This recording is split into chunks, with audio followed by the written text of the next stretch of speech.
Pourquoi c'est la fin de l'or? Les marchés financiers aiment brûler leur ancienne star. L'or est la star des investisseurs long terme. Aujourd'hui, il existe des éléments nouveaux qui permettent de dire que peut-être que c'est la fin de l'or et qu'il est intéressant de les entendre pour pouvoir prendre vos décisions d'investissement sur les marchés financiers. On va voir ça dans cette émission, en plus de toutes les rubriques habituelles, et je vous souhaite une bonne vidéo juste après le générique. Allez, c'est parti.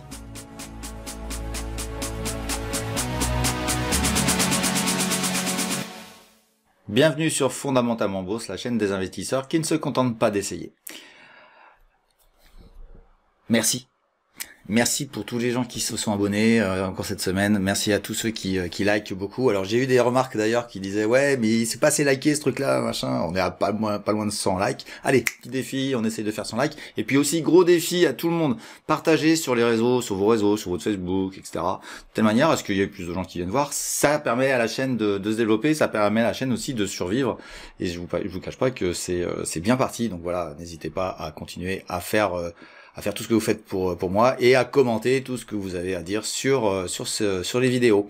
Voilà, donc je vous remercie tous et on va enchaîner tout de suite sur le sommaire. On a encore plein de choses à regarder, mais franchement l'actualité cette semaine était encore intéressante. Alors aujourd'hui on va faire la macroéconomie, ça va être un peu mis de côté, mais on fera attention à l'Angleterre, vous verrez qu'il y a des choses intéressantes à regarder sur la Grande-Bretagne.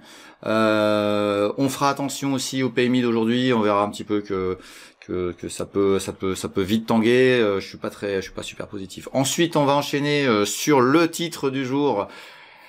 L'or c'est mort. Bah, on verra bien, hein, vous allez voir, mais j'ai un truc, c'est vraiment une pépite ce que je sors, et je fais un jeu de mots, c'est vraiment intéressant. Écoutez bien cette partie-là et notez quoi. Si vous avez de l'or, si vous êtes acheteur d'or, bah, posez-vous les bonnes questions. Je pense qu'il y a des petites réponses qui se présentent à vous dans cette partie-là. Et puis on fera une partie indicielle, on verra que bah ça y est, hein. Ça commence à se calmer. Est-ce qu'on est en train d'attaquer une correction? Est-ce qu'on a un retournement de marché? On verra, mais faut faire attention, faut bien voir ce qui se passe sur les marchés actuellement. Ensuite, on attaquera votre partie, hein, la grande partie de la vidéo qui est l'analyse de vos valeurs où j'ai pas mal de trucs, j'ai noté d'ailleurs parce qu'il y a pas mal de choses à voir. C'est vraiment un grand tour d'Europe, cette fois-ci on va dans pas mal de pays différents, et donc ça c'est très intéressant, je vous remercie pour cette diversité de valeurs, c'est très intéressant pour les gens qui écoutent cette vidéo. Et puis on parlera de dossiers où je vais parler de petites souris, et ce sera pas Walt Disney, ce sera un dossier français. On parlera aussi de valeurs chinoises, oui, en Europe, mais chinoise, et puis vous verrez que je la déteste totalement, et pour des raisons chinoises.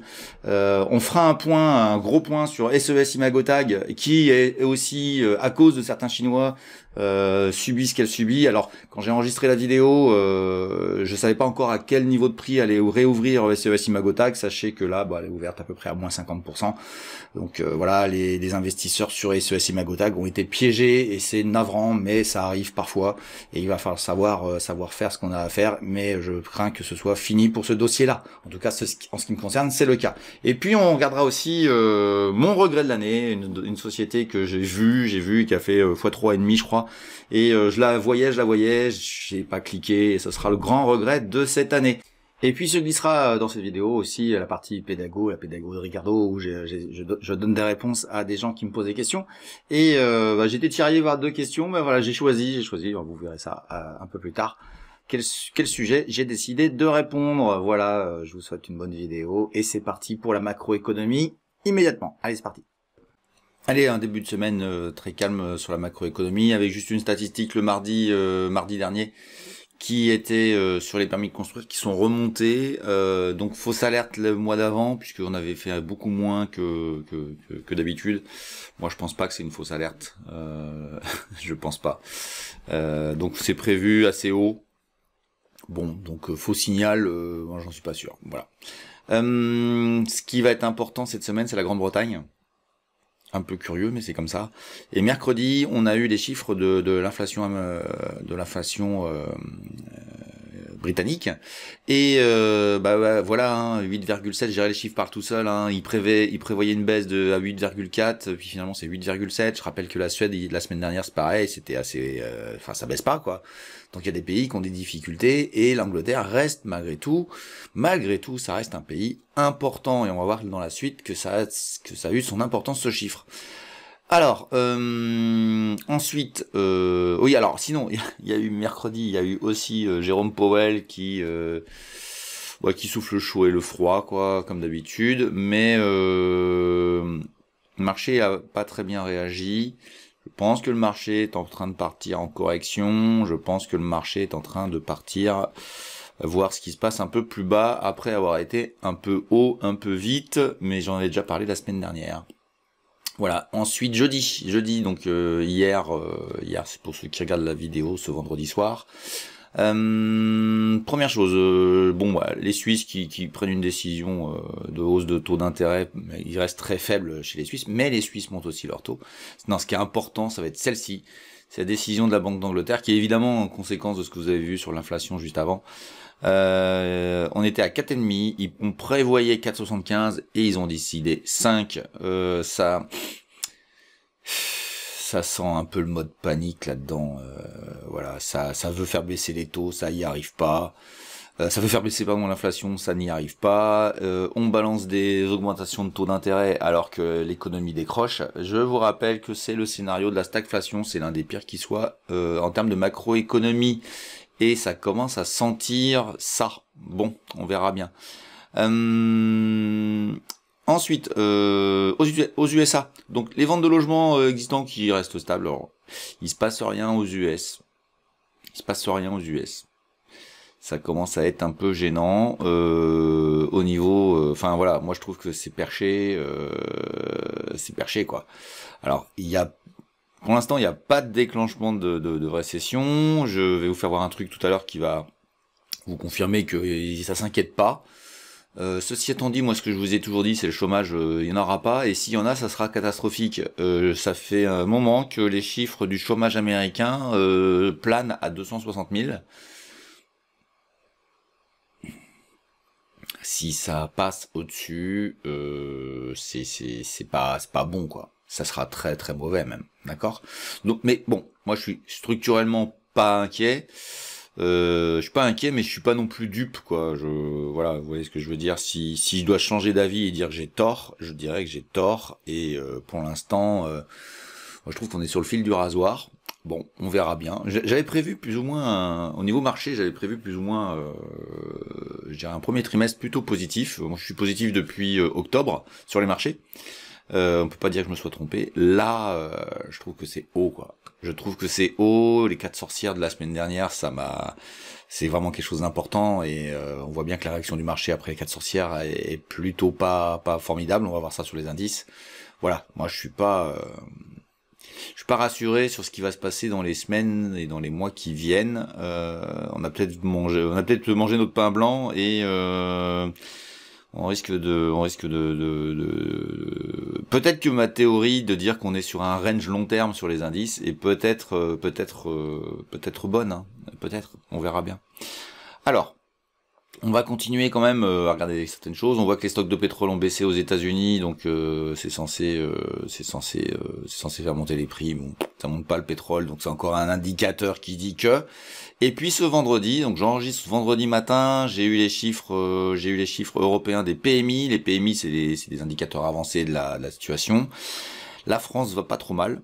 Même si on a une forte chute des PMI services ce matin annoncé, ce qui va faire mal évidemment, je dirais à l'indice.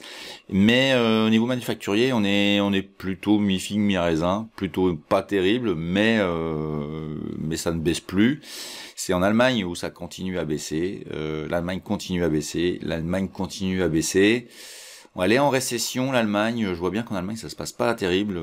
Les indices en France sont mieux. Les valeurs françaises, les small et les mid sont mieux qu'en Allemagne. Et bon, je pense que là, on a la révélation à travers ces chiffres-là que, voilà, on a la réponse. Hein. Elle est macroéconomique. Hein. Moi, je veux bien qu'on me raconte ce qu'on veut, mais c'est la macro qui fait bouger les marchés d'une manière ou d'une autre. J'attends de pied ferme, je vous ferai un update éventuel si j'ai le temps avant d'éditer la vidéo, un update de cet après-midi où on verra les PMI manufacturiers anglais, mais je suis pas convaincu que ce sera formidable, mais c'est surtout celui qui va m'intéresser, qui va être important, c'est le PMI service américain de 15h45.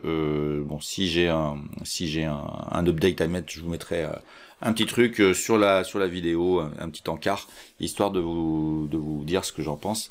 Mais ouais, je m'attends à ce qu'il baisse, hein. Je m'attends à ce qu'il baisse parce que il y a plein de choses qui me disent que ça va baisser. Je trouve que 54 en consensus ici, je trouve ça un peu fort. On verra bien ce que ça donne et puis je vous fais un update le cas échéant. Et puis pour en terminer avec cette partie, je voulais juste vous faire voir ce qu'a dit Villeroy de Galhau, le gouverneur de la Banque centrale, de la Banque de France. Je vais vous le lire, voilà, c'est assez intéressant. Il y a 6 mois, la grande crainte était d'avoir à la fois une récession et l'installation d'une inflation trop forte. Nous sommes aujourd'hui plus confiants. Nous allons sortir progressivement de l'inflation tout en évitant la récession. C'est hyper positif. Ça corrobore ce que moi j'ai toujours pensé de cette récession qui pour moi n'existerait pas. Donc c'est ce qu'il dit, donc il conforte un peu ce que je pense. Je suis en train de me poser la question si nous n'avons pas encore un comportement des grands de ce monde complètement à l'envers du timing qu'il faut avoir. Tout est beau, tout est rose là. Je suis pas trop, mais enfin bon, je pense quand même qu'il faut pas exagérer la situation. C'est quand même pas excessivement positif, quoi. Bon voilà, ça fait plaisir de voir que tout va bien dans ce bas monde, mais je rappelle que à la veille du crack de 2008, il n'y avait pas de récession, il n'y avait pas de problème, tout allait bien. Donc méfiez-vous des propos de ces grands de ce monde, ils sont parfois assez perchés, ils savent plus lire les chiffres et les anticiper. Voilà, allez, on verra bien s'il a raison, je lui souhaite en tout cas. Donc voilà, pour la partie macro, je dirais on va pas traîner 2 heures sur le sujet, mais on a des marchés qui sont montés dans des espoirs divers et variés. Ok, on est haut, Nasdaq haut, etc. On va voir ça juste après. C'est quand même pas la période. C'est vraiment une période où je suis épaté, quoi. Je suis épaté de la résilience des marchés, qui croient que ça va partir comme en 14, qui ont acheté, anticipé, acheté. On en parlera dans les indices après, mais on va passer au titre du jour. Et le titre du jour, c'est l'or, c'est mort. Alors, évidemment, vous allez voir que c'était pour vous donner envie de regarder la vidéo. Mais attention, ce que je vais dire, c'est super intéressant. J'ai découvert un truc qui est pas très connu et qui va vous faire peut-être changer d'avis sur l'or. Et je vous invite vraiment à regarder la suite parce que là, je vais faire un jeu de mots, mais je crois que j'ai une petite pépite à vous donner sur l'or. Allez, c'est parti, on enchaîne. Alors ouais, le titre de la vidéo, c'est l'or c'est mort. Pourquoi moi je pense que l'or c'est mort? Alors, évidemment, ce que je dis, c'est mon avis, c'est uniquement mon avis. Vous en faites ce que vous voulez, mais je vais vous casser 2-3 choses parce que j'entends trop de choses sur l'or. Faut acheter de l'or et l'or montera tout le temps. Faut entendre des choses que je vais vous dire et vous allez voir que structurellement il y a eu une modification hyper importante dans ce qui se passe dans le monde qui me fait dire que est-ce qu'on n'est pas à la fin? Peut-être pas. Mais écoutez bien, vous allez voir, il y a énormément de choses intéressantes. La première chose qu'on vous dit sur l'or, oui, c'est cher parce que c'est rare. Je suis complètement d'accord avec ça. La rareté ça montera tout le temps. Ouais, ça c'est ok, mais c'est parce qu'il y a une rareté associée à beaucoup d'acheteurs. Il y a beaucoup d'États qui ont acheté de l'or pour des raisons, je dirais, géopolitiques. S'ils l'ont fait, est-ce qu'ils vont continuer? Enfin, je sais pas moi, quand vous êtes gavé de quelque chose et puis que vous avez la quantité que vous voulez, est-ce que ça va pas s'arrêter? Et dans ce cas-là, vous avez plus d'acheteurs. Donc la rareté est toujours là, mais il y a plus d'acheteurs. Je vous demande juste d'y penser, ne serait-ce que quelques instants, par rapport à ce qui se passe dans le monde. Ça, c'est la première chose. La deuxième chose, c'est on vous dit, oui, achetez de l'or, de toute façon, ça vous protégera de l'inflation. Moi, je vous invite à regarder juste le cours de l'or depuis quelques dizaines d'années. On regarde tout de suite. Et qu'est-ce qu'on voit? Enfin, moi, je suis assez effaré d'entendre ça. C'est une hausse de l'or. Alors, qu'on soit d'accord, depuis l'an 2000, où on est à peu près à 280. Alors, on parle en dollars, là, mais bon, c'est à peu près stable par rapport au dollar. On est rendu à 2000, donc on va dire qu'on a multiplié par 10, mais c'est pas tout à fait par 10, c'est par 6, 7, mais enfin bon, c'est très bien. Mais on va regarder sur une échelle de temps un peu différente. L'inflation, puisque je vous parlais de l'inflation, la forte inflation a eu lieu dans ces années-là. Et ici, ce sont les années, on va dire 80. Et dans les années 80, nous avons eu une accélération de l'or, je dirais sur la fin de l'année 80, c'était pendant la crise du pétrole, et la première grande crise depuis les années les années des 30 glorieuses, ce qui a été appelé les 30 glorieuses après-guerre, et nous sommes montés autour de 700 $. Voilà. Je vous le dis comme ça, mais ce prix, quand vous êtes acheteur ici, ça monte, ça montera tout le temps, vous allez vous protéger de l'inflation, je vous le dis quand même, hein. Vous avez baissé pendant des années, et vous avez retrouvé le prix, juste retrouver le prix de votre lingot d'or, enfin de votre or, ici. Et nous sommes en 2008. Ça fait 30 ans. Ça fait 30 ans où vous avez dû tenir une position qui a été de l'ordre de 800, où vous êtes passé par la case quasiment 200. Donc divisé par 4. 30 ans. 30 ans pour retrouver votre niveau d'or, de prix de l'or. Alors vous allez me dire, oui, mais ça a monté après. Ouais. Mais 30 ans, je vous le dis quand même, si vous avez aujourd'hui 25 ans, eh bien vous retrouverez votre somme d'argent uniquement au moment de votre retraite. Je répète, si vous avez 25 ans aujourd'hui, vous retrouverez la valeur de votre argent à l'approche de votre retraite. C'est quand même... Ça permet de se poser des questions. Pourquoi ça a baissé, ça a monté, je ne veux pas m'attarder, mais je voulais casser juste l'idée que ça vous protège de l'inflation. C'est pas vrai du tout. Ce n'est pas vrai. C'est un mensonge éhonté. Et les années 80 le prouvent dans ce graphe. Ensuite, on a eu une forte hausse qui a été due effectivement à ce phénomène de rareté et au phénomène qu'il y a eu beaucoup d'acheteurs sur le sujet. Et finalement, voilà, c'est tout à fait logique quand il y a beaucoup d'acheteurs sur un produit qui est rare. Évidemment que vous avez le cours qui monte. Il y a un deuxième adage que je voudrais vous casser, c'est aussi l'idée que l'or, quand il y a une crise économique, l'or vous protège. Ouais, d'accord. Je vais vous dire ce qui se passe quand il y a une crise, voilà, type le Covid, type 2008, etc. Et c'est dans le graphe, hein. Vous pouvez aller vérifier. L'or baisse. Et l'or baisse fortement. Je crois qu'en 2008, d'après le graphe, je crois, ouais, c'est ça, c'est 30%. Et du Covid, ça avait baissé aussi. Pourquoi? Parce que les institutionnels, à un moment donné, pour pouvoir ne pas se déboucler des positions sur certains actifs, il est obligé de faire du cash. Et il fait du cash sur quoi? Il fait du cash sur l'or. Donc il vend son or. Résultat des courses, les cours chutent. Donc c'est pas vrai que ça vous protège. Ça prend le crack aussi. Pour des raisons techniques. Voilà. Donc non, vous n'êtes pas protégé quand vous achetez de l'or la veille du crack du Covid. Même si ça a remonté après, ça a remonté pour d'autres raisons qui sont beaucoup plus fondamentales que la crise. Voilà. Donc ça, ce sont des adages qui sont insupportables à entendre, et à un moment donné, ça commence à bien faire. C'est simplement des gens qui ont intérêt à ce que vous alliez sur leur plateforme, qui ont intérêt à ce que vous fassiez ceci ou cela, parce que il faut vendre les services qu'ils ont à vous proposer. Mais c'est pas la vérité. Ça n'empêche pas que l'or a monté depuis à peu près 20 ans. Mais aujourd'hui, c'est mon avis, je pense qu'il faut regarder un petit peu les choses avec un peu plus de perspective pour pouvoir se dire, est-ce que à l'heure actuelle, au niveau où je suis, puisqu'on est à peu près autour de 1930 $ le cours, est-ce que je suis acheteur pour dire je vais monter à 2500, à 3000, voire refaire x10 dans les années qui viennent? Là, je reste extrêmement dubitatif. J'en suis vraiment pas sûr, et j'ai même envie de vous dire, c'est peut-être l'inverse qui va se passer. Je vais vous dire pourquoi. Alors avant de passer à la suite, je voudrais faire un petit coucou à mon sponsor, DarwinX. Donc DarwinX, c'est la fintech régulée dans toute l'Europe et au Royaume-Uni qui investit jusqu'à 10 millions chaque mois sur ses meilleurs traders. Vous pouvez, grâce à leur plateforme, lister vos stratégies en tant qu'actifs financiers, lever des capitaux sous leur licence et être rémunéré sur la performance de vos investissements. Comment ça marche exactement? Eh bien, je vous laisse aller faire un tour sur leur site web. Je vous ai mis le lien juste en dessous dans la description. En bonus, si vous avez déjà un historique sur MT4, vous pouvez connecter votre compte existant et le rendre éligible en quelques étapes simples. Alors si vous êtes un trader profitable ou en voie de le devenir, n'hésitez plus, DarwinX est la solution pour vous professionnaliser.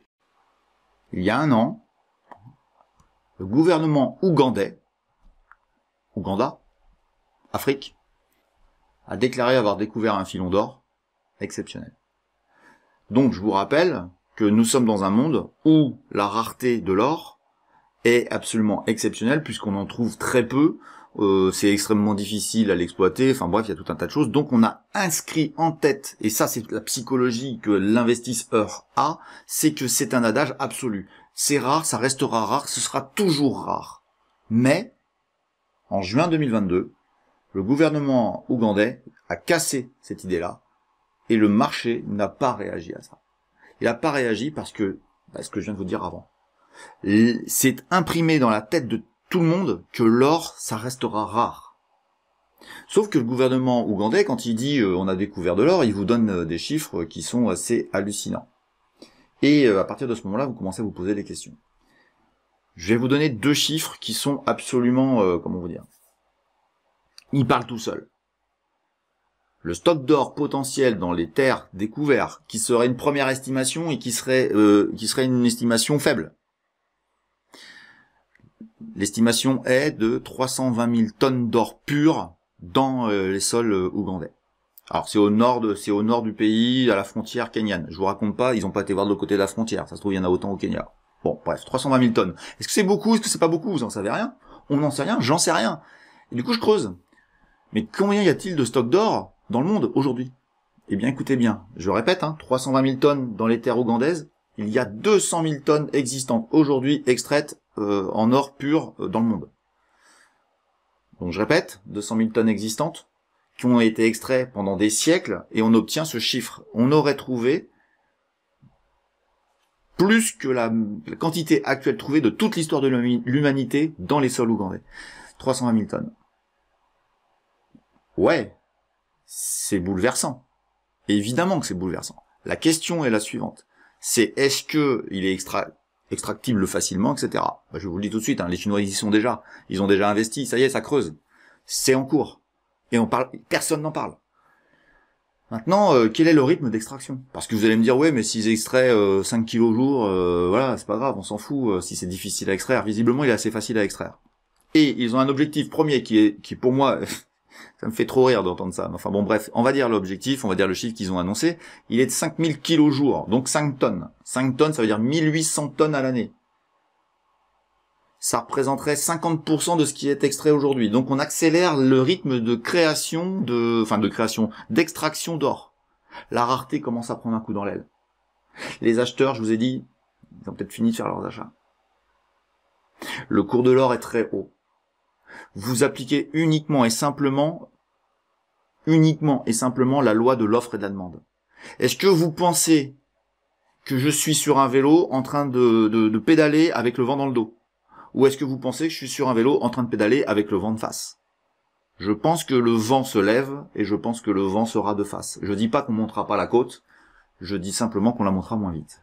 Et si on la monte moins vite, on peut estimer que peut-être on descendra un peu plus rapidement. À vrai dire, je sais pas du tout si ça va monter, ça va baisser, et puis je suis pas là pour vous dire je te conseille de ou ceci, parce que j'ai pas le droit, et puis il faut pas le faire, parce que chacun fait ce qu'il veut. Maintenant, moi, aujourd'hui, j'ai de l'argent.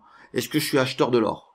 Si j'ai pas connaissance de ce que je viens de vous dire, je vais faire une erreur absolue, parce que je vais acheter au hasard, sans savoir. Et vous devez savoir. Il faut que vous sachiez qu'aujourd'hui, un pays comme l'Ouganda est en train de commencer à faire de l'extraction à une vitesse de 1800 tonnes à l'année, ce qui représente 1% du stock actuel. J'ai regardé quand même vite fait combien c'est 320 000 tonnes qui seraient sous-estimées, on ne sait pas ce qui se passe de l'autre côté de la frontière au Kenya. Ce qui se passe, ça veut dire tout simplement que vous avez 175 années d'extraction pour l'Ouganda à ce rythme-là. 175 années. Je sais pas pourquoi, mais j'ai le sentiment que ça va pas durer ce rythme-là. C'est-à-dire qu'on va surexploiter, comme on a toujours fait, là où il y a un filon facile, et on va aller plus loin. Si vous ne voyez pas le déséquilibre potentiel dans les 10, 15, 20 ans qui viennent sur le prix de l'or qui va arriver, je ne peux plus vous aider. En tout cas, pour moi, l'or, c'est mort. Allez, on attaque les indices pour voir un petit peu où c'en est, et je vous souhaite une bonne suite de vidéos. Et on attaque par notre cacounet préféré, l'indice CAC 40 français. Donc voilà, bon, mensuellement, on est remonté et on est retombé, donc tout va bien. J'ai envie de dire que tout le scénario est en train de se mettre en place pour une correction. Vu la macroéconomie dont on a parlé, je pense que même si ça n'a pas lieu, une grande crise, machin, etc., je pense quand même que le marché va quand même à un moment donné pricer la potentialité que ça arrive. Et il va pas attendre que les chiffres tombent. Donc pour moi, la bougie rouge de mai, elle est expressive. Je rappelle que le sell in May and go away, c'est pas qu'une vue de l'esprit. Voilà, voilà. Allez, on va voir l'hebdomadaire. En hebdomadaire, c'est assez intéressant puisqu'on avait un scénario avec une oblique qui a l'air de se faire. Eh ben, je crois qu'elle est en train de se faire démonter. Alors, je vais la mettre à jour. Alors, j'y touche jamais, je mets toujours à jour avec vous.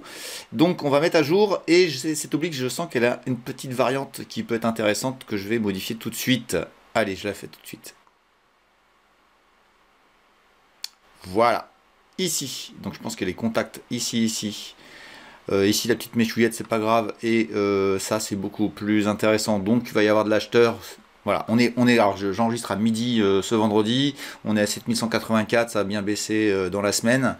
C'est une baisse qui me plaît beaucoup moins que les baisses d'avant. Beaucoup moins, beaucoup moins. Hein, mais on verra bien comment ça clôture ce soir. Il y a des chiffres importants cet après-midi. On verra ce que ça donne, si ça réagit ou pas. Mais si ça réagit pas, je crains que ce soit faiblardouillard, à moins d'un rebond la semaine prochaine. On verra bien sur le CAC. On va aller voir le DAX allemand, ce qu'il donne. Le DAX, il est dans la même situation.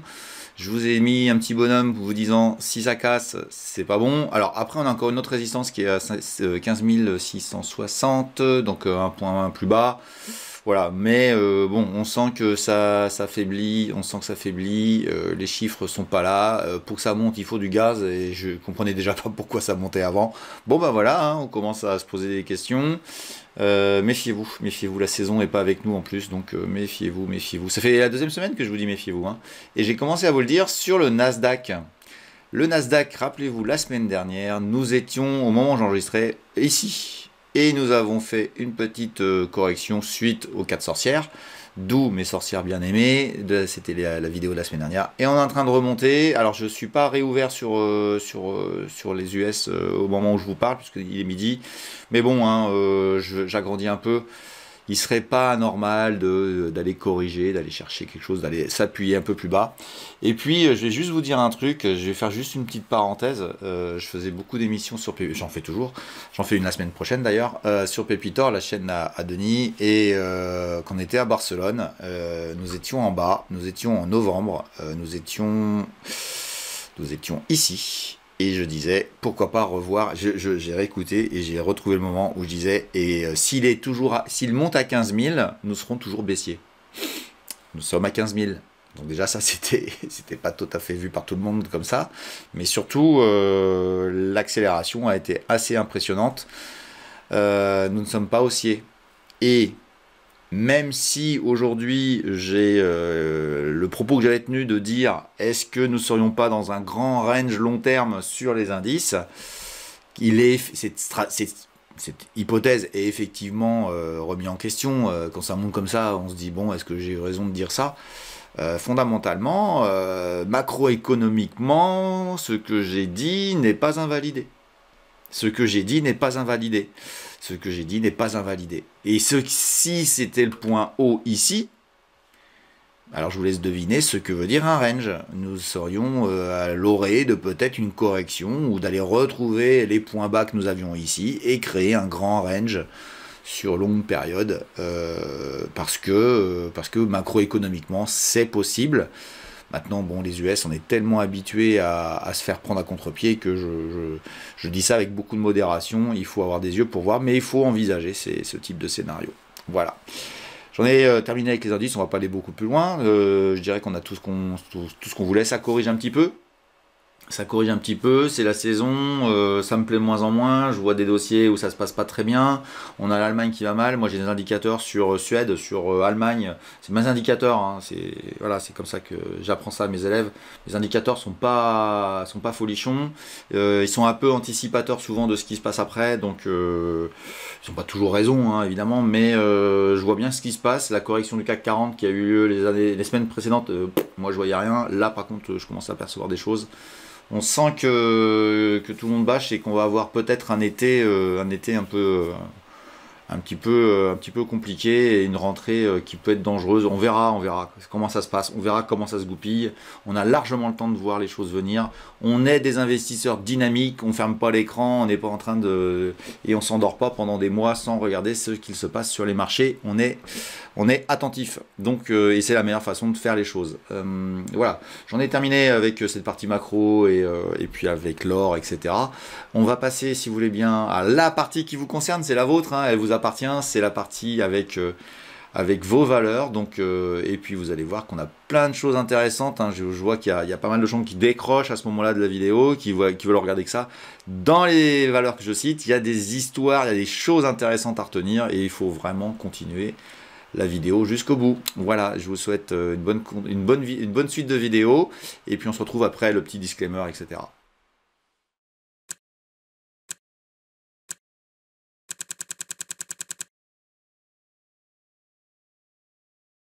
Le petit disclaimer qui permet de voir que je ne suis pas un conseiller et que tous les graphes que je vous présente sur tous les actifs ne sont ni des conseils d'achat ni des conseils de vente, mais juste mon avis.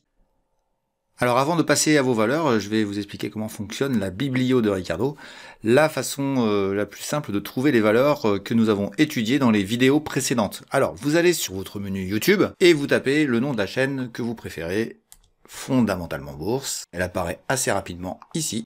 Vous n'oubliez pas de vous abonner et de surtout mettre la cloche qui vous permet d'avoir les notifications, sinon vous ne serez pas informé des nouvelles vidéos.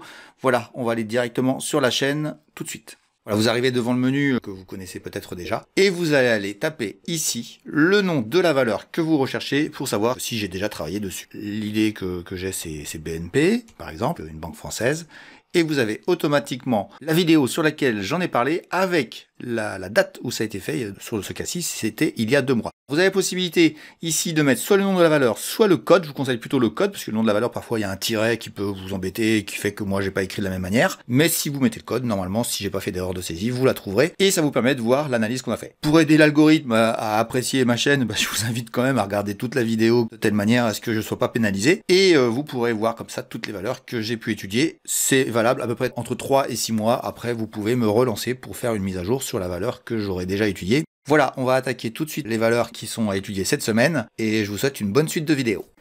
Allez, c'est parti pour vos valeurs, et on part directement en Finlande, au pays du Père Noël, avec Nicolas, qui nous a proposé une société que je connaissais pas du tout, qui s'appelle Silly Solution, alors avec 2 i. Donc c'est un peu comme SS2I et bien d'autres valeurs qu'on a déjà travaillé sur le marché français. Voilà en mensuel ce que ça donne. Donc on a, c'est une belle entreprise, hein, effectivement. J'ai regardé un petit peu les fondamentaux, très intéressant, dossier qui ne renie pas sa tendance et que je vais pas renier. Donc bon, ça monte lentement puisque là c'est des bougies mensuelles, hein, donc vous voyez bien que ça c'est sur plusieurs années et ça a eu une belle accélération entre 2020, donc après le Covid, et avec une exagération qu'on connaît tous maintenant en début 2021 qui s'est retrouvée corriger et puis revenir sur des supports qui ont été, ma foi, bien respectés. On va regarder un petit peu en hebdomadaire. Voilà, donc c'est un peu plus compliqué en hebdomadaire, il y a un peu de monde qui se promène. J'ai trouvé qu'il y avait une oblique ici qui était assez sympa à respecter, donc je vous agrandis ça, vous voyez, ici, celle-ci, qui pour moi est pour moi c'est intéressant ça. Ça c'est intéressant parce que tant que c'est au-dessus, j'ai envie de vous dire que c'est positif. Et puis, vous l'avez peut-être pas vu, mais celle-ci là, ce niveau où on a été il y a très peu de temps et où on a l'air d'être renvoyé dans nos 22 actuellement, donc le niveau de 16-20 là, me semble être assez important, même si ça a débordé ici. Je trouve que si ça accélérait, ça serait plutôt positif. Et je pense que ça peut le faire assez rapidement. Si ça veut le faire, ça devrait le faire assez vite. Voilà. Mais nous, on a un dernier rempart qui est un peu gênant, c'est celui de 17,50, 17,45, qui peut faire office encore d'obstacle pour revenir et ensuite gigoter. Donc, imaginez un scénario un petit peu où ça gigote comme ça pendant des semaines et des mois pour pouvoir accélérer. Et imaginez que c'est là, ce qui ne semble pas être si loin que ça graphiquement. On est déjà fin d'année 2023. Voilà. Donc, moi je dirais, on est quand même dans la digitalisation. Hein, c'est un domaine très connu. C'est intéressant de voir qu'il y a des sociétés aussi en Finlande qui sont intéressantes. Je dirais que, sans vouloir te dire, Nicolas, que tu as tort d'être intéressé par ça, aller chercher à l'autre bout de l'Europe un dossier qui a, pour moi, à mon goût, pas plus d'intérêt que ses camarades de jeu francophones. ça n'a pas d'intérêt. Si tu vas à l'étranger, il faut que tu ailles chercher de l'exception, quoi. Enfin, quelque chose qui est vraiment supérieur à ce que tu trouves en France. À partir du moment où tu as des beaux dossiers, bon, je pense à Neurone, je pense à... On a déjà étudié ces dossiers-là, hein. Je rappelle que la bibliothèque, faut la consulter avant de me demander une valeur, parce que vous m'en demandez beaucoup qui sont déjà étudiés. Utilisez l'outil, il est super. On a déjà 150, 200 valeurs qui ont été étudiées, donc utilisez-le. Mais si t'as pas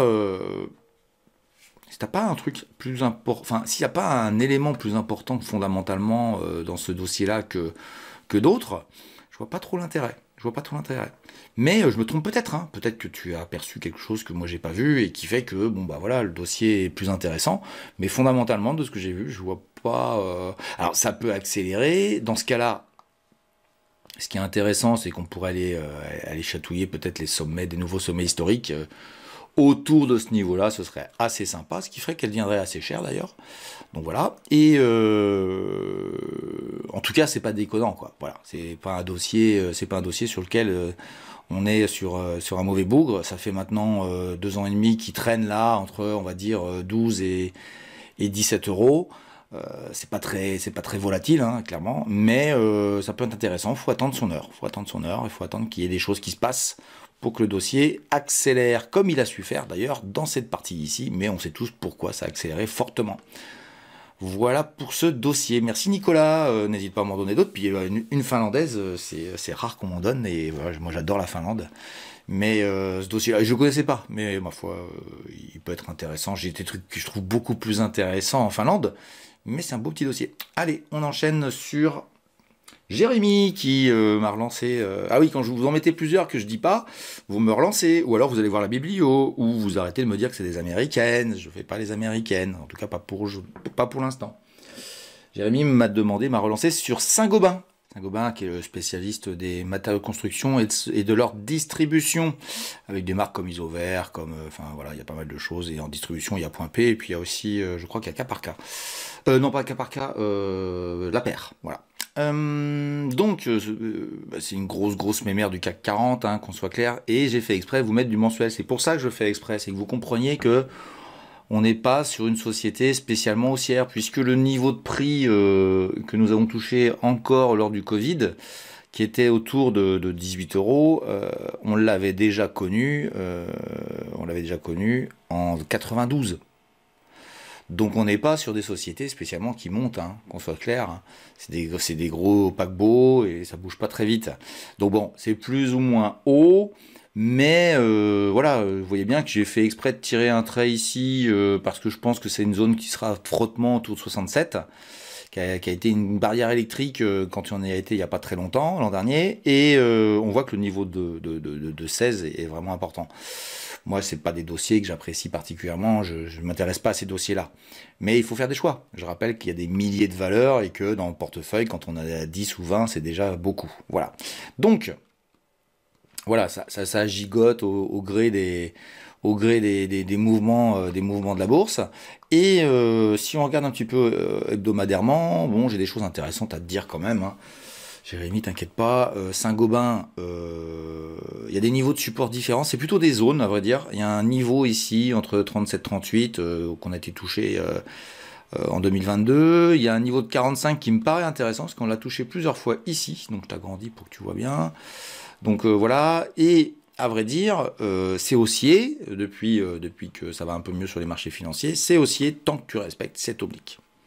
Voilà. Et finalement, quand tu regardes bien, ça a quand même un peu la tête de notre CAC 40.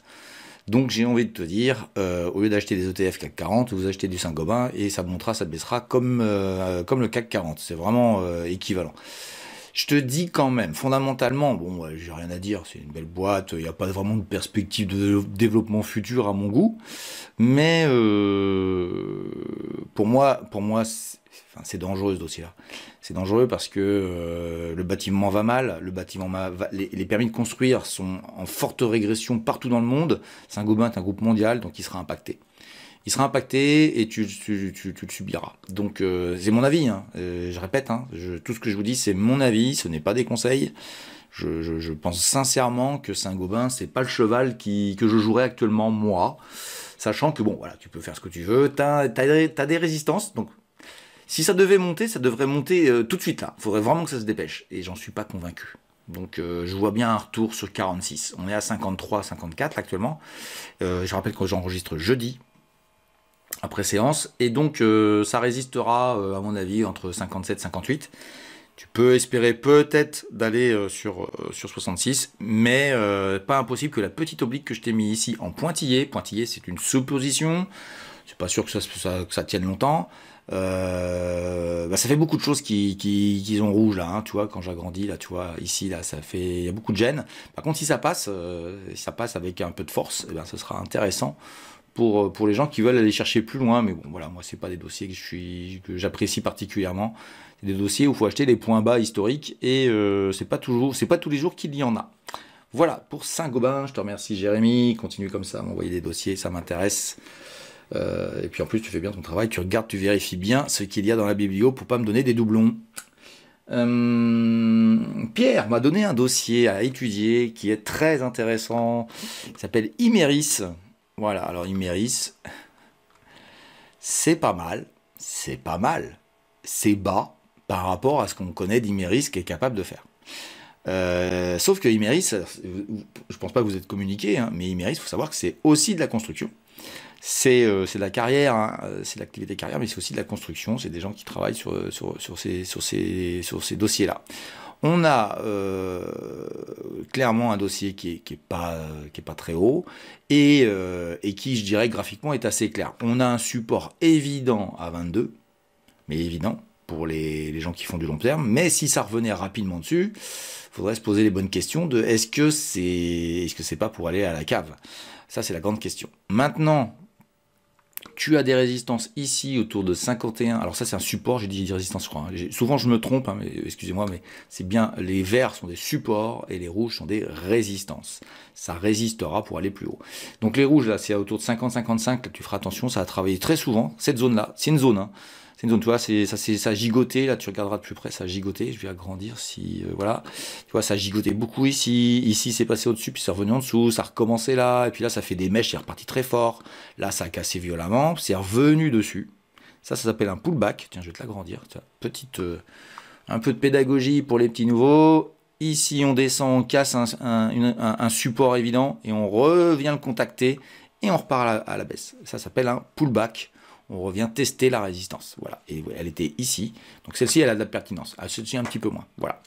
Donc, tu as du boulot entre les deux. Je dirais que tant que tu es ici ou ici, là, voilà, c'est pas du trading, parce qu'il y a quand même un écart si tu ferais 100% de progression de en bas jusqu'en haut. Mais je suis pas très fan de l'activité actuellement pour la même raison que notre ami Saint-Gobain. On va regarder en hebdomadaire s'il y a des choses à faire. Et hebdomadairement, voilà, tu vois, il y a une oblique ici en rouge, en vert, donc qui est un support qui pourrait être intéressant si ça retombait, et ça a l'air de vouloir retomber. Et puis, tu as une oblique ici qui a été touchée 3 fois là, mais si tu regardes bien plus loin, elle a un peu de sens quand même. Donc je pense que pour remonter au-dessus ici, ça va être un petit peu gênant. Et puis là, tu as encore de la résistance. Allez, on met des petits bonhommes comme d'habitude. Je sais pas si vous vous rappelez, mais je mets des petits bonhommes. Moi, je dirais que ici, ça va frotter. Un peu plus haut, ça va frotter aussi. Et puis, si tu vas en dessous ici, ça va être moyen. Et je dirais qu'actuellement, je suis pas très positif. Allez, je te mets un petit bonhomme vert, histoire de pas que négativer ici et ici. Voilà. Donc, tu vois un petit peu. Je vais regarder les fondamentaux rapidement pour te dire ce que j'en pense. Je reviens tout de suite. Alors, déjà, le gap qu'il y a eu là, c'est le dividende. Il a été distribué le lundi matin. C'est pas très souvent, mais enfin bon, ça arrive que ce soit le jour de week-end. Ce qui prouve, tiens, je vous fais une parenthèse, ce qui prouve que quand tu vas acheter la veille pour toucher le dividende, le lendemain matin, tu te retrouves au niveau d'un prix inférieur. Donc ça a remonté un peu, mais ça vous amène rien les dividendes. Hein. On vous donne, une part de gâteau.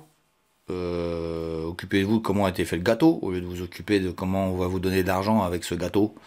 Moi, c'est affligeant. Je ferai une vidéo sur la dividende pour expliquer que c'est une hérésie complète d'acheter ces trucs-là. C'est la seule fois où vous me verrez pro CGT. Hein. de toute l'histoire de la bourse. Je serai pro-CGT sur ce coup-là, parce que c'est du n'importe quoi les dividendes. Et d'ailleurs, la France est en train de changer de comportement et de faire du rachat d'actions, ce qui est beaucoup mieux. Beaucoup mieux. Donc voilà, donc toi, quand tu as touché un dividende, bah, tu te retrouves moins riche aussi sur la cour de l'action, donc ça fait 0. Opération blanche. Enfin, moi j'ai aucun intérêt là-dessus. Et je vais te dire, tu pourrais me dire, ouais, ça va remonter là. Va falloir qu'il y ait du gaz, hein. Va falloir qu'il y ait des news, va falloir qu'il y ait du travail, parce que, on va dire, dans ce niveau de prix, bah, c'est le prix. Voilà, donc quand je te dis c'est le prix, bah c'est très bien. Donc arrêtez de croire que les dividendes c'est quelque chose de bien, vous vous trompez lourdement. Lourdement. Et ce qui me fait rire, c'est que c'est souvent le cas où on m'accuse le plus de dire n'importe quoi. C'est marrant comment on peut apprécier ce que je fais d'un côté et me tirer dessus de l'autre. Ça, c'est exceptionnel. Mais bon, les gens ne savent pas, et puis voilà. Mais bon, faut-il vouloir apprendre. Alors, pour Emeris, donc ouais, pas d'intérêt. Hein, tu m'excuses, Pierre, je suis désolé, dossier sans intérêt. Même si je sais, ils ont les mines des mines de lithium, etc. Mais ils sont aussi dans le bâtiment, et dossier qui, je vois rien d'intéressant. Pour ton information, mon premier stage d'étudiant, je l'ai fait chez Emeris, du côté de Toulouse, dans une boîte qui s'appelait GPS. Voilà, donc je connais assez bien le dossier. Genoa, Romain m'a parlé de Genoa. Intéressant, ça c'est intéressant. Merci de m'avoir parlé de Genoa. On va aller voir ça tout de suite. Voilà le graphe mensuel de Genoa. Alors, Genoa est à introduction en bourse autour de 6 euros. On est encore en dessous. On est descendu à un niveau de 1 euro. Maintenant, on est autour de 4. C'est un dossier qui me plaît, mais qui traîne. Ça fait des années que je l'adore, et ça fait des années que, bon, bah voilà, si j'avais acheté il y a des années, hormis celui qui a acheté, là, cette espèce de mèche gigantesque là, bah vous êtes plus ou moins positif, donc on peut pas trop s'en plaindre. Genoa, c'est vraiment un dossier intéressant sur beaucoup de sujets. Je t'ai mis, t'as vu, hein, c'est du mensuel, je t'ai mis, je pense que c'est un triangle. Alors, le triangle, il est valable si on en sort rapidement. Et on aimerait bien, toi et moi, on aimerait bien que ça sorte par le haut, évidemment, comme tous les dossiers. Mais ça traîne, hein, en arrivant au bout de figure. Quand on arrive en bout de figure, ça veut dire qu'il y a de la fatigue. Si ça fatigue, bim, ça risque, voilà, ça va être compliqué ici, d'accord? Si c'est au-dessus, bah t'as compris, hein, on va être super content de passer au-dessus. Voilà, ça c'est assez simpliste sur le sujet. On va aller voir en hebdomadaire si c'est un peu plus précis. Et ce que je trouve intéressant en hebdomadaire, c'est que on peut passer en dessous légèrement, puisque je trouve qu'il y a un couloir, il y a un couloir là que, attends, excuse-moi, je patauge un peu. Il y a un couloir qui peut être, tu peux avoir un retour ici sur ce niveau-là, ici, là que tu vois ici, et qui validerait, encore une fois, un couloir qui existe depuis un certain temps, qui est respecté ici, toi on est passé en dessous, on fait pullback, on rentre dessus, on refait pullback dessus, on rebondit, etc. Et ici ça fait pareil, donc on pourrait les retoucher les 3,50 à peu près. Et puis tu regardes en haut, tu vois, ça a bien respecté ici, et puis ça recommençait à peu près ici. C'est pas toujours très propre, mais ça me paraît pertinent.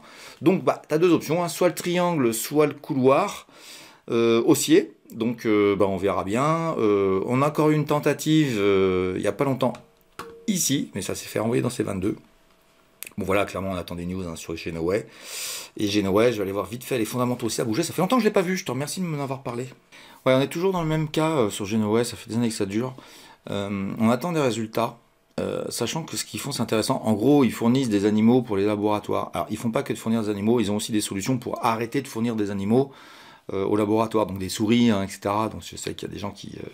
mais bon, voilà, c'est une société qui fournit ça, mais qui travaille aussi sur, on va dire, des trucs un peu plus respectables pour pouvoir fournir la possibilité au laboratoire de faire des essais thérapeutiques, voilà, et éviter de faire ça sur des animaux. Donc il y a des trucs très intéressants qui sont proposés par Genoa, mais ça met du temps, ça met beaucoup de temps. Je pense que le jour où ça voudra partir, on sera mis au courant.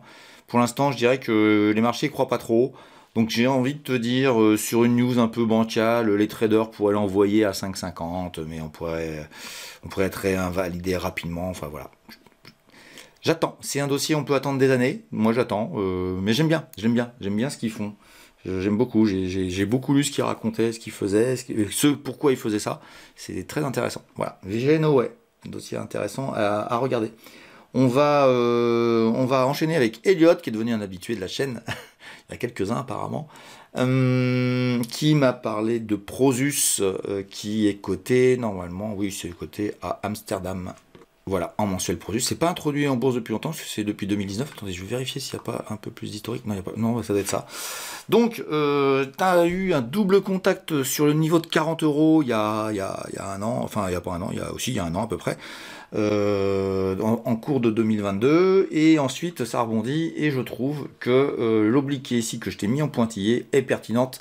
Et je vais t'expliquer pourquoi elle est pertinente, parce que quand tu vas en hebdomadaire, elle devient évidente. Voilà, donc elle a été ici, et regarde bien comment ça travaille actuellement ici. 1, 2, 3 contacts, ça se fait envoyer dans ces 22, c'est pas mûr, ça peut durer longtemps, ça peut traîner là, et je trouve qu'il y a cette oblique ici, qui permet de dire que nous sommes peut-être dans un petit biseau de consolidation.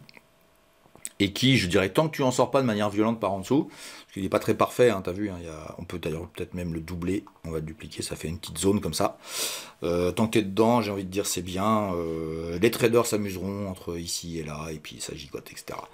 Je dirais que si ça passe au-dessus, on devient un peu plus positif, au-dessus de ça, on devient très positif, mais je vais t'arrêter parce que ce dossier, je te le dis, mon pauvre ami, Elliot, je le déteste. Et je le déteste, je vais te dire pourquoi. Parce que c'est un dossier qui est exposé à la Chine. La Chine a des comportements erratiques avec les sociétés. C'est une dictature, je te le rappelle. Donc il y a des moments où moi, je m'occupe pas de ça. Il y a des dangers permanents avec ces gens-là. Qui t'inventent une connerie sans nom, digne de toutes les dictatures. Donc moi, personnellement, ça m'intéresse pas. Alors oui, je sais, Tencent, machin, etc. Tu vois, j'y vais, je te le dis sans aller voir la fiche, hein. Je connais le dossier. Ça, c'est de l'exposition à la Chine. Expose-toi à la Chine avec LVMH, expose-toi avec d'autres trucs que ça, quoi. Voilà, c'est mon avis, hein. Et je répète, c'est mon avis. Donc voilà, je suis désolé, mais je crois que tu m'avais écrit que t'es fan. Ouais, t'es fan. Bah écoute, tant mieux, super. Je te souhaite bon courage, mais moi, j'irai jamais, et je dis bien, hein, moi, je n'irai jamais sur Prosus. Jamais. Et il peut monter au ciel, je m'en fous complètement. Voilà, c'est ce que ça s'appelle avoir des convictions. Désolé. Et puis j'ai pas envie de financer des boîtes chinoises. Je rappelle, tiens, je vous fais une petite parenthèse rapide. Qu'est-ce qui s'est passé cette semaine sur SES Imagotag? Je sais pas si ça va recoter vendredi soir. On est jeudi soir c'est pas recoté. On était à 160, je crois que ça a annoncé une réouverture autour de 50. C'est catastrophique pour ceux qui sont dedans. Il va falloir encaisser votre perte parce que ce qui se passe, c'est absolument... on l'a déjà vécu, hein, les anciens ils connaissent le cas Solution 30, c'est déjà arrivé sur d'autres dossiers. On a un hedge fund. Un hedge fund, c'est quoi? C'est des fonds qui achètent la baisse. Faut savoir que s'ils provoquent des baisses volontairement avec, je dirais, de la magouille un petit peu, faut savoir qu'ils sont condamnés, ils sont surveillés pour ça. Donc quand ils ont une conviction forte sur un dossier qu'il y a un trafic, qu'il y a quelque chose qui va pas, je peux vous jurer qu'ils le disent. Ils le disent haut et fort, ça c'est vrai. Évidemment, vous êtes dedans, vous criez au scandale, mais à vrai dire, quand ils font ça, c'est qu'ils ont souvent ces hedge funds, et notamment celui qui a attaqué SES Imagotag, sont souvent des hedge funds qui trouvent les vrais bébés, quoi. Et aujourd'hui, on a affaire, et j'enchaîne sur l'histoire de Prosus, parce que Prosus étant une société avec des capitaux chinois en très grande partie, sachez que le premier actionnaire de SES Imagotag est un Chinois. Donc moi je vais pas faire le cake, hein. J'aurais pu dire ouais moi j'en ai jamais parlé, machin, c'est vrai que elle est pas dans les pépites, je l'ai pas partagé sur les réseaux sociaux, etc. Ouais, mais bon, c'était un super dossier, quoi. C'était un super dossier, j'avais pas vu que les Chinois étaient aussi présents, et j'avais surtout pas vu que les Chinois étaient en train de faire trafiquer les comptes, ce que dit le hedge fund en question, trafiquer les comptes, et il serait faux. À partir de ce moment-là, il faut savoir encaisser. Parce que ce sont des hedge funds qui ont découvert des poteaux roses sur des dossiers. Je pense à Wirecard en Allemagne. Alors les vieux savent très bien ce que je veux dire. Wirecard, c'est une des plus grosses boîtes françaises, allemandes, pardon, de la tech allemande qui avait trafiqué les comptes. Donc si vous voulez, eux, ils vont vraiment creuser profond. Et là, il y a des irrégularités. Et puis je fais une petite parenthèse comme ça. C'est encore le cabinet KPMG qui était le commissaire aux comptes. Et ça, c'est une expérience de vie. Moi, quand j'ai pris mes boîtes en main, je vous le dis quand même, hein, j'ai foutu dehors immédiatement le cabinet KPMG des deux sociétés que j'ai sauvées. Et en plus, il a été dans les deux que j'ai sauvées. Donc, c'est magnifique. Et voilà, il y a des raisons. Je sais qui ils sont. Ça m'étonne pas plus que ça. Voilà. Donc, désolé pour ceux qui sont sur SES, mais voilà, les Chinois, ils s'arrangent de la loi comme ils veulent. Voilà. On va dire ça comme ça, pour être simple. Voilà, c'était une petite parenthèse SES Imagotal parce que ouais, je pense qu'il y a pas mal de monde qui va avoir souffert ce soir, en tout cas aujourd'hui, souffert de la news qui va tomber et qui va nous faire perdre beaucoup d'argent à beaucoup de gens sur les marchés. Hervé m'a parlé de DMS. DMS, je suis très surpris que tu me parles de ce dossier-là. Très très surpris, tu me donnais que des pépites, des anciennes pépites que j'avais proposées, et tu me parles d'un dossier vraiment scabreux. Je fais exprès de faire du mensuel. Regardez, introduction en bourse autour de 250 €, et puis c'est descendu aux entrailles, c'est à 1 €, et vous commencez à deviner ce que je vais vous raconter. Voilà, et nous sommes dans un dossier qui, depuis des années, est toujours baissier, même malgré le fait qu'il soit tout en bas. Alors, tu peux me raconter des histoires de BSA, de machin, de bidule, de trucs. Je te le dis comme ça, c'est très amical, Hervé. Hein. Hop, on va passer en semaine pour voir s'il y a des choses à faire. Excuse-moi, je bidouille.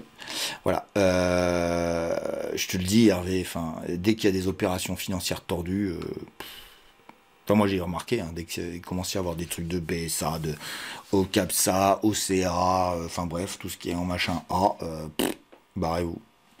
C'est pas des dossiers intéressants, donc tu peux m'expliquer que... Ce qui est marrant, c'est que tu m'as expliqué, oui, ils ont fait des BSA, à un prix supérieur machin, bidule, ça va revaloriser. Ouais, mais ça va revaloriser quoi? C'est une boîte qui vaut rien, qui fait rien, qui... Imaginez que vous êtes acheteur de Apple il y a 20 ans. Pourquoi vous achetez Apple? Parce qu'ils font des téléphones, vous comprenez ce qu'ils font. Explique-moi ce qu'ils font, diagnostic médical. Ça n'a même pas monté pendant le Covid, ce truc-là. Alors que ça fait du diagnostic médical. Je te laisse voir la médiocrité du dossier. Enfin, excuse-moi, hein, je sais que vous me dites que vous appréciez que je sois cash. Je suis cash, mais c'est à un moment donné aussi que vous compreniez, quoi.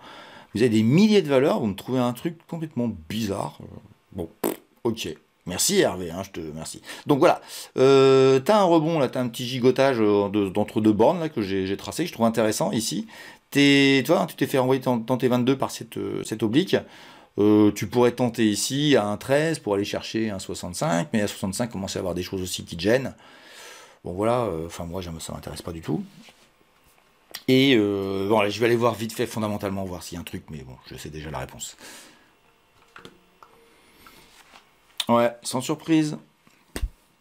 M'intéresse pas du tout, ça gagne pas d'argent, ça en gagnera pas, ça en gagnera pas, ça fait des années que ça dure.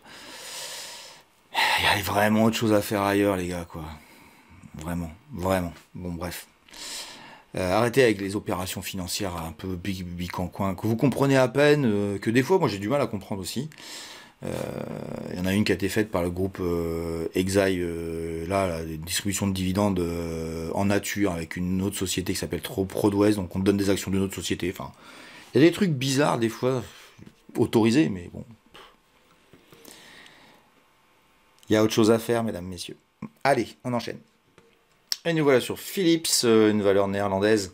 Philips qui était très connu notamment pour des appareils audio, les appareils hi-fi vidéo, etc.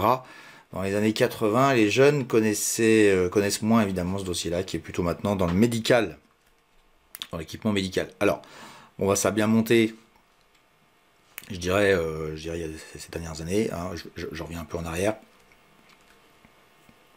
Comment vous dire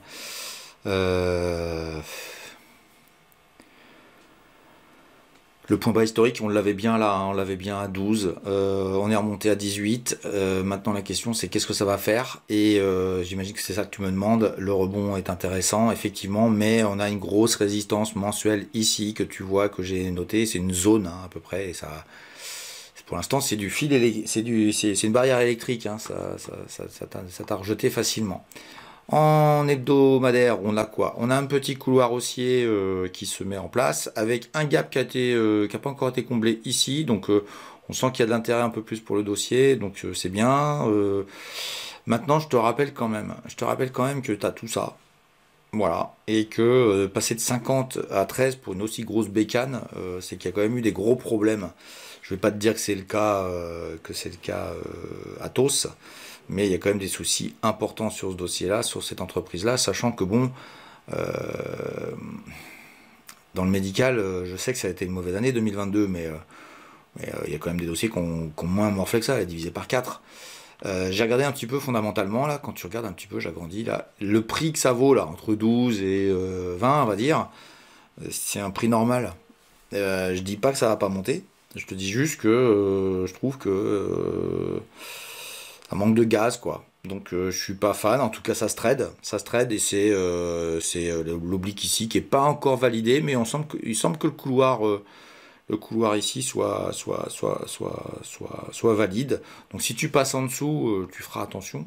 Tu feras attention de passer si tu passes en dessous. Tu fais attention ici aussi, hein, ça bloque un peu de partout. Ça risque de bloquer un petit moment aussi. Hein, tu as vu, hein, c'était rejeté déjà 2 fois. Et puis ma foi, si ça passait au-dessus, ça deviendrait intéressant. Et puis ma foi, si c'est le point d'entrée, c'est là, quoi. C'est le point d'entrée. J'ai envie de te dire, fondamentalement, bon, c'est pas des valeurs que j'aime bien, hein, ça c'est certain. S'il y a un renouveau dans le médical, ça peut remonter. Bon, Philips, je pense, cherche son modèle. Ça a perdu beaucoup d'argent. Bon, voilà. Il y a besoin de se réformer beaucoup. Je dirais le seul point positif que je trouve, c'est ce côté gap là qui n'a pas été rebouché encore, qui donc sera rebouché peut-être, mais lentement. Ça veut dire qu'il y a de la conviction. Ouais, ça peut être intéressant de jouer ça. Allez, on enchaîne avec. Merci, hein, en tout cas. C'est Guillaume, je t'ai pas cité, je crois, Philippe, c'est Guillaume qui m'a demandé. Et je te remercie, je ne crois pas t'avoir déjà vu, donc tu es un petit nouveau. N'hésite pas à me poser des questions sur d'autres dossiers. Un dossier que François m'a proposé qui s'appelle Holland Colors, que je connais pas du tout. Voilà le graphique mensuel d'Holland Colors. Donc, bon, après, il y a quelques années, ça a baissé pas mal. Et puis, c'est maintenant aussi depuis un bon bout de temps. Depuis une dizaine d'années, donc ça c'est intéressant. Je t'ai tracé une oblique ici qui me paraît intéressante, qui pourrait être recontactée. Et puis j'en ai une deuxième qui me paraît très intéressante quand il y a un point de contact ici. Et ça a frotté ici proprement. Donc je vois bien qu'elle baisse. Je vois qu'elle baisse assez fortement quand même. On est en mensuel. Donc je pense que le point d'intérêt est autour de 93, là on est à 105, il y a peut-être encore un petit peu de travail pour descendre. Donc voilà pour le graphique long terme. On va regarder un petit peu en hebdomadaire s'il y en a des choses intéressantes.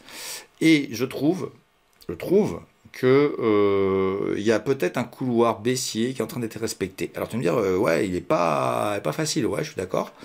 Mais il a du sens, dans le sens où les contacts ici sont assez propres, les contacts ici sont très propres, ici il y a une zone de travail, donc j'avais tiré ça au début, puis j'ai dit tiens c'est bizarre, on dirait qu'il y a un couloir qui n'est pas très propre, et finalement regarde bien, on a une zone de travail au-dessus ici, on a une zone de travail ici, ça avait refusé de rentrer dedans, et ensuite c'est rentré, et maintenant ça gigote dedans. Donc, tu peux te dire que, je dirais à horizon fin d'année, ça pourrait arriver sur ma zone là que je t'ai noté, sachant que je t'ai mis un autre niveau intéressant qui est le niveau de 92. Donc ça corrobore hein, dans cette zone-là, pardon, excuse-moi, ici, dans cette zone-là, ça corrobore, ça serait des points d'entrée intéressants sur ce dossier-là. Je vais aller regarder vite fait les fondamentaux parce que je connais pas ce dossier-là. Ouais, oui, les colorations un peu de, mais plutôt dans les activités coloration, c'est pas alimentaire, c'est plutôt du bâtiment pour des produits chimiques, on va dire, pour être simple. Je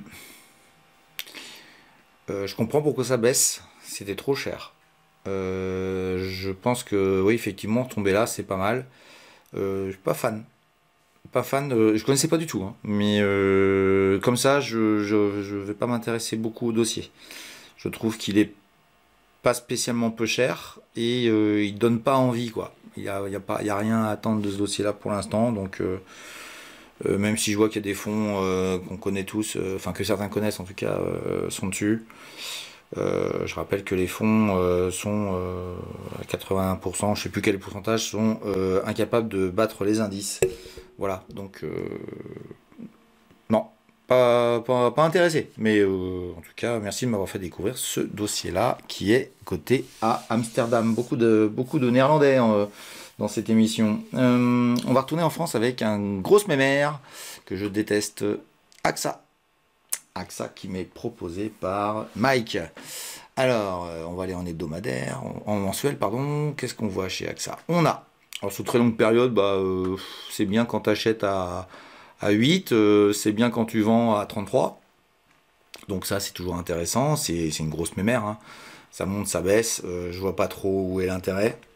Et je trouve qu'on a je dirais un, un couloir haussier lent qui ressemble un peu au CAC 40, hein, finalement, où bah voilà, la zone d'achat elle est là, hein. Donc tu es à 26, moi je trouve que c'est 14-15 qui devient intéressant pour AXA. C'est sûr que celui qui achète AXA à 14-15, bon bah voilà, il mettra peut-être des années à gagner de l'argent, mais c'est pas inintéressant, c'est pas une mauvaise boîte en soi-même, hein. Tiens, je vois un niveau là, je vais te le rajouter. Il y a un beau niveau ici qui est travaillé très souvent, c'est le niveau de 16. Tu te le noteras celui-là parce que je pense que si ça va là, ça peut être très intéressant. Même si ça va un peu en dessous, ça peut être intéressant. Voilà, donc sincèrement, là, t'as pas mal de choses qui s'opposent à toi. Je pense que cet oblique-là, ici, va faire office de. C'est vraiment pas le moment d'y être, à mon avis. Vraiment, voilà. Même pour du trading, je pense que là, c'est compliqué. Deuxième chose, en hebdomadaire, j'ai trouvé un petit support là autour de 20 qui pourrait être travaillé, hein. Et puis j'ai cet oblique qui est respecté depuis un certain temps, et un peu comme le CAC 40, hein. Donc si notre CAC 40 il lâche, ben ça lâchera aussi. Et nous avons, j'ai mis ça ici aussi pour te faire voir que toi, c'est une sorte de triangle ouvert qui permet d'espérer des choses, mais il y a vraiment du monde qui va bloquer là, personnellement. Bon voilà, pour le trading, c'est un point intéressant. Bon, je rappelle qu'on est jeudi, hein, je sais pas ce que ça fera demain, mais enfin, moi j'aime pas AXA, quoi. Enfin voilà, les assurances, les machins, enfin bon, c'est voilà, c'est des values, c'est des values, c'est des values. Merci Mike. On va passer à un petit dossier hyper intéressant. Nicolas, un autre Nicolas me propose Serinov. Serinov, la grande déception de l'année pour moi, puisque Serinov, je l'avais, je l'avais, je l'avais, et je l'avais, je vous le dis, je l'avais ici. Et je ne l'ai pas pris. Et je m'en mords les doigts. Et je rappelle que la bourse est le temple des regrets. Et ben ce sera mon regret 2023, j'y croyais. Et j'ai pas pris et j'aurais dû parce que je savais que ça allait partir. Voilà, donc Cyrano je connais bien, hein, c'est un dossier qui fait de la céramique, notamment dans le monde médical, notamment pour les dentistes. C'est une de leurs activités, donc c'est super intéressant. Donc bah c'est bien parti, c'est bien parti. Là je suis en hebdomadaire, alors on pourrait regarder en mensuel histoire de regarder vite fait, mais ça n'a pas trop d'intérêt. Voilà, donc ça part bien, ça a bien cassé le biseau qui a duré des années, ça l'a cassé assez violemment parce que c'était un dossier intéressant et sympa. Ah, vraiment, je regrette, hein. Je vous jure que je regrette parce que j'étais vraiment acheteur à 1 € ici, à 1,10 € par là. J'étais vraiment acheteur là et puis j'ai pas cliqué et on est à 3,45, donc on est à presque fois 3,5. Voilà, voilà, comme ça c'est bien fait pour moi, c'est vraiment mon regret. J'avais deux dossiers que je surveillais beaucoup, c'était OKWind et Serinov, et j'en ai pris qu'un sur les deux. Mais c'est déjà bien, j'en ai pris un. Alors, ça accélère fort, bah, j'ai envie de te dire, tant que c'est au-dessus de cet oblique, tout va bien. Ici, tu vois bien que je suis un peu plus sceptique. Voilà, je pense que ça va alléger avec l'été et tout ça, donc méfie-toi, c'est pas le moment de rentrer. Voilà, on va regarder en mensuel, je vais regarder vite fait en mensuel quand même. Où est-ce que ça pourrait travailler? Ouais, c'est une zone de travail, c'est possible que ça travaille ici, là. C'est possible que ça travaille ici. Tiens, je vais te les noter. On va voir, on verra ce que ça donne dans le futur, mais on s'en rappellera. Tu me rappelles à l'ordre sur le sujet, mais cette zone-là, ça peut être travaillé. Et tu vois qu'on arrive sur zone. Donc, si tu es dedans, félicitations. Je te laisse réfléchir à ce que je ferais, moi, si j'étais dedans depuis un certain temps. Je commencerai à me poser les bonnes questions.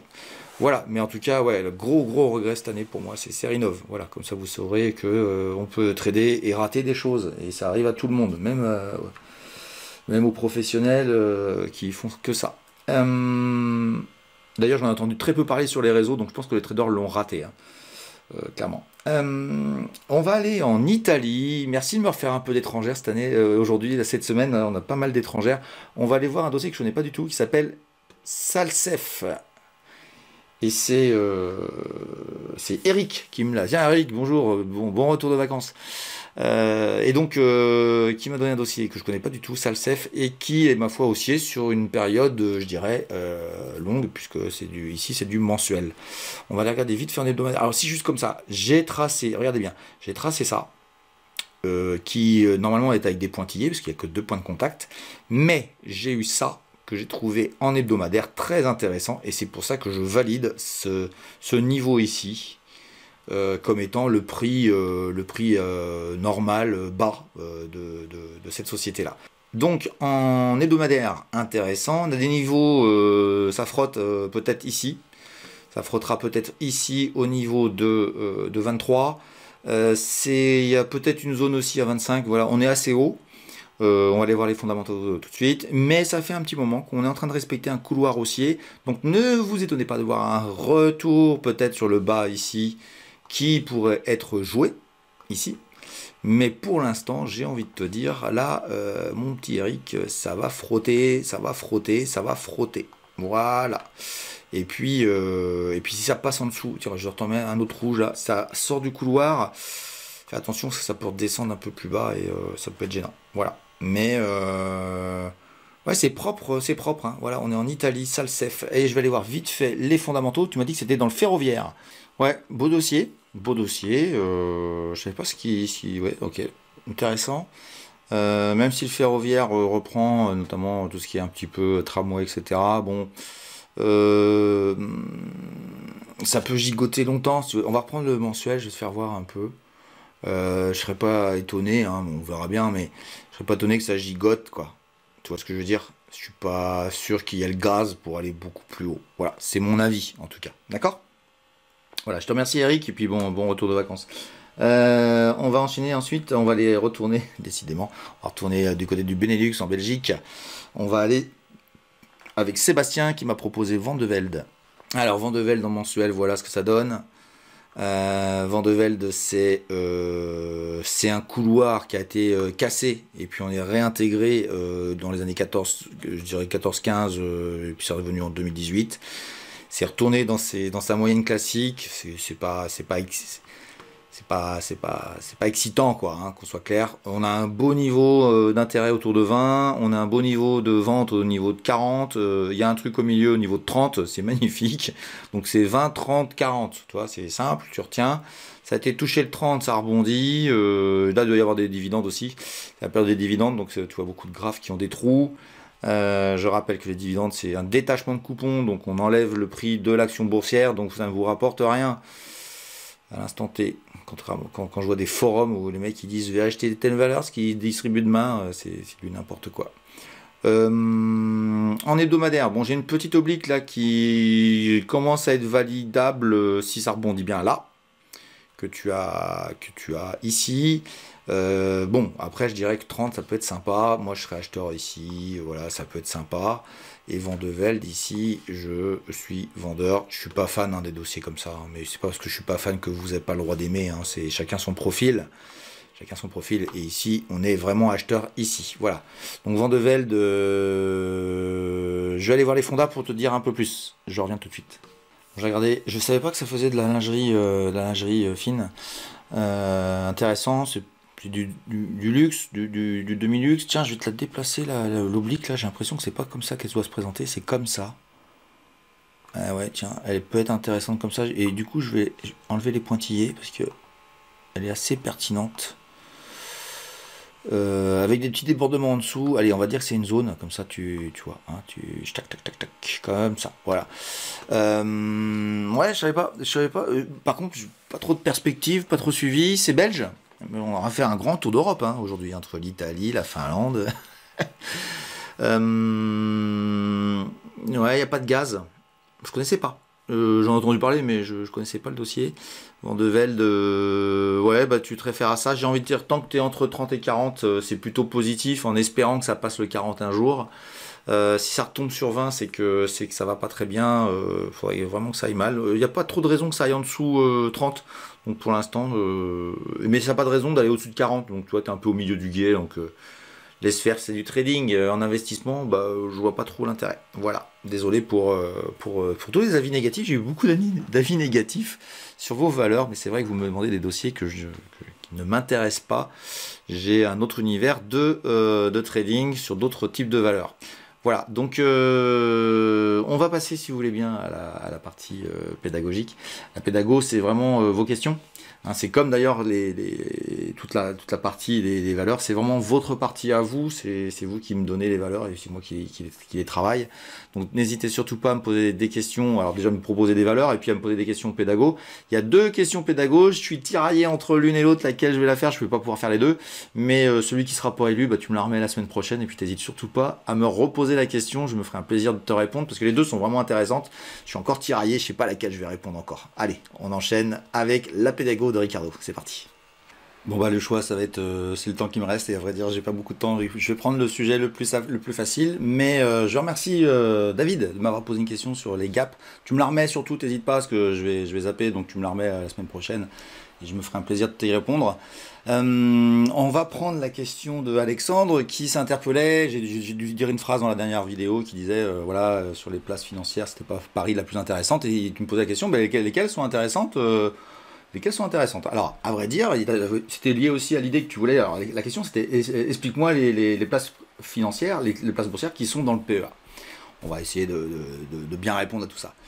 Le PEA intègre l'ensemble de l'Europe, de l'Union européenne, plus la Norvège. Et l'Islande, mais l'Islande, il n'y a quasiment rien, donc on va pas en parler. Donc, moi personnellement, je travaille sur la zone PEA, et uniquement elle. Et l'Angleterre, enfin Londres, a quitté, suite au Brexit, a quitté le PEA.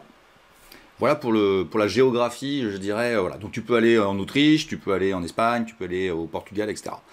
Mais la question est un peu plus profonde, était de dire ouais, mais quels sont les meilleurs?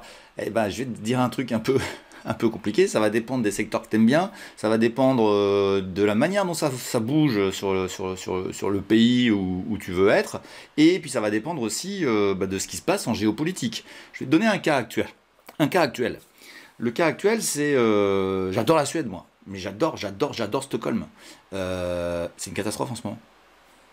Voilà, bon bah je prends note. Et ça, l'intérêt de s'internationaliser, c'est aussi de privilégier les endroits où il n'y a pas de problématiques particulières, et notamment au sein du pays. Moi, ça faisait un moment que l'Allemagne je ne suivais pas, j'ai tendance à revoir ma position sur l'Allemagne, c'est peut-être un peu trop tôt, mais l'Allemagne, ça va revenir. La France a été vraiment la place financière qui a, dans l'univers que j'aime bien, qui a bien fonctionné sur je dirais, d'octobre 2022 jusqu'à à peu près maintenant.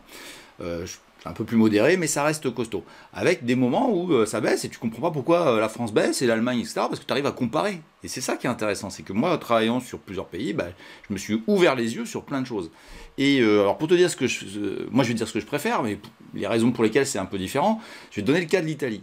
Milan, c'est une place qui n'est pas suivie. Et pourtant, la place, elle est hyper intéressante. Et moi, je trouve que les small, les petites valeurs italiennes sont super intéressantes. Mais elles ne sont pas super intéressantes que sur le côté fondamental. C'est que j'arrive à les trader. Et je ne sais pas pourquoi. L'Italie, j'y arrive toujours. J'ai un taux de réussite qui est indisable, mais j'ai jamais raté un trade. Ah, comme quoi, je ne fais pas énormément de trades. Parce que si j'en faisais 10 par jour, évidemment que j'en raterais. Mais... l'Italie, j'ai particulièrement, j'y arrive. Je ne sais pas pourquoi. Enfin, si, je sais pourquoi. J'ai essayé de comprendre pourquoi je faisais attention à l'Italie. Parce que c'est illiquide, parce que je suis très attentif, je fais très attention, parce que je surveille vraiment, vraiment, vraiment le moment où je dois y aller. Et il se trouve qu'à chaque fois, je ne me trompe pas. J'ai failli te dire, j'ai raison. Non, c'est pas que j'ai raison, c'est que j'aimerais avoir raison tout le temps, mais c'est pas possible. Je me trompe pas. Voilà, je me trompe pas. Et ça c'est super quand tu trouves un terrain de jeu où tu arrives à avoir un taux de réussite très important, c'est quand même intéressant. Et je ne me trompe pas de manière court terme et de manière long terme. Donc c'est super intéressant. Parce que si tu prends le bon moment, la bonne valeur, et qu'elle part bien, et puis qu'elle ne retourne jamais, elle redescend jamais, c'est quand même assez agréable à vivre.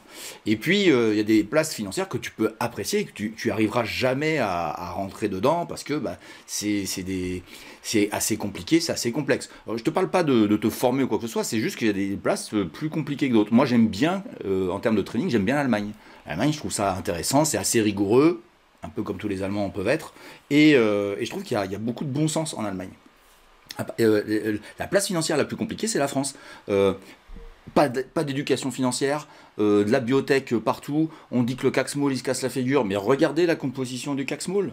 Quand vous voyez les dossiers qui sont dedans, mais il y a même des valeurs de l'indice MDR, que tu connais peut-être, qui sont dans le CAC Small. Enfin, c'est une catastrophe.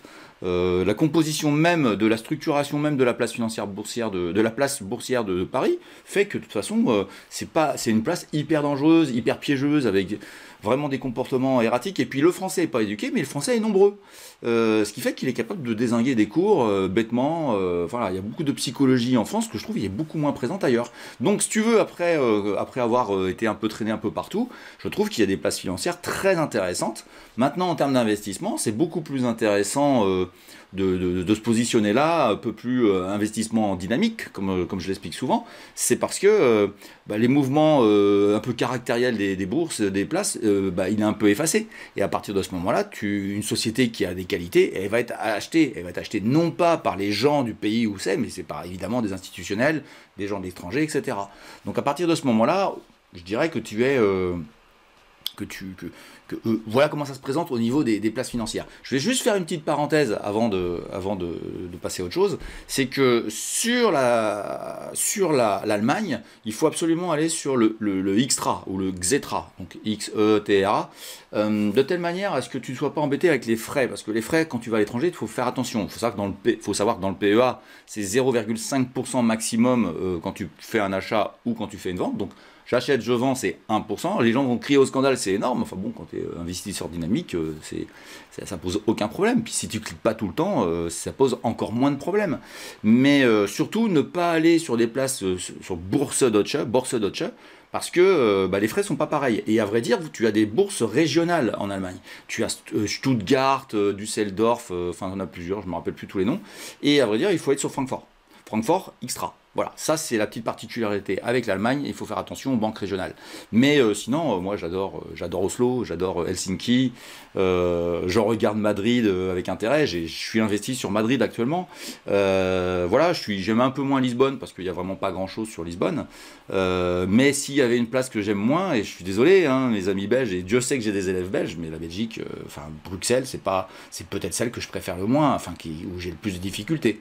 Voilà, donc, et tu peux t'amuser. Mais surtout, rester sur Euronext, c'est une catastrophe. Moi, je perçois des choses grâce à cette internationalisation que vous ne percevez pas en restant franco-français. Je sais pas, comme il y a du monde au Canada maintenant qui me regarde, écoute, c'est pareil. Enfin, faut aller regarder un peu ailleurs ce qui se passe. Ça permet de se faire une bonne estimation des choses. Voilà pour la question que tu m'as posée, Alexandre. Et puis voilà, David, si tu veux me reposer la question plus tard, une prochaine fois, tu n'hésites pas à me la repositionner. Je rappelle que toute cette partie-là des valeurs de la pédago, c'est votre partie, c'est à vous. C'est vous qui l'animez, c'est vos commentaires, et je les lis tous. Je pense que vous le voyez, et j'espère que vous appréciez bien ce modèle.